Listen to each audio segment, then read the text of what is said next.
Hundreds of children, parents, teachers, and residents gathered in Gros Islet on Tuesday morning for a powerful crime walk aimed at pushing back against the growing wave of violence in the country. MP for Gros Islet, Kenson Casimir, stated that it was more than just a match. It was a call to action, especially for the youth, to become more productive members of society. As the group moved through the streets, holding handmade signs reading "Peace begin with us" and "Say no to crime," the energy from the youth was infectious. They cheered and chanted, but the message behind their voices was clear. Senusha must do better. The ambitions were twofold: for them to really signify that they would be united against crime, and two, that they would be participating meaningfully in the next generation being more productive Gros Islet people. I believe personally that we need both a proactive and reactive approach to crime. We know with the police, we've invested in the Gros Islet police station, we've invested in protective gear and equipment for them and firearms and vehicles to make sure that they can clamp down on crime in their capacity. But the reactive measures are what we've done today with the young people, the next generation, going to Gros Islet Primary, Gros Islet Infant, going to care, to really instill in them that desire to be productive young people. This walk wasn't just organized to make noise. It came from a place of deep concern and personal pain.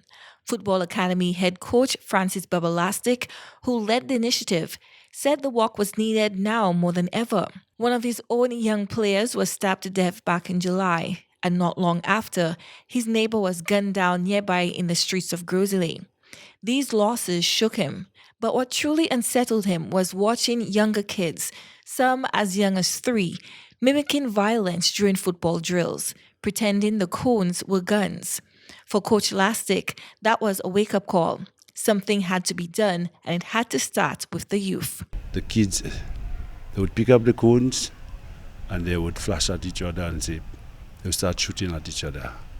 So I took a step and said, we need to do something about that, because if at this age, 3 and 4 years, they already know what's a gun, we need to step in and do something. So it was on that take I decided to get in touch with Venus Rastamanjeri and decide, well, we need to do something about that.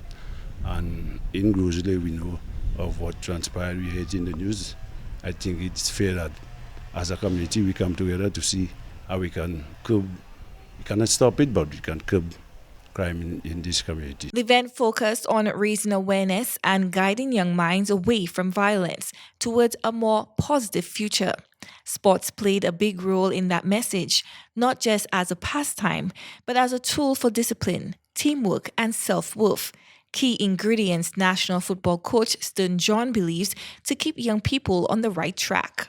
I think to create that awareness too is very important, especially for the younger generation. It's very important that they want to be part of something. I'm very much into sports, and I think sports is a major part of getting the kids to be part of something. So we're going to definitely continue that.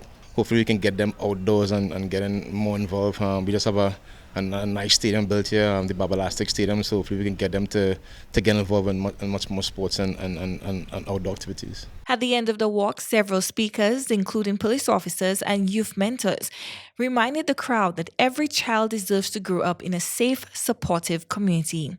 The streets belong to the people, not to fear. For many of the children who joined the walk, it was more than a morning activity. It was a moment they'll remember, a small step in the right direction, and a reminder that they are not alone. Chloe Dantes, NBC Prime.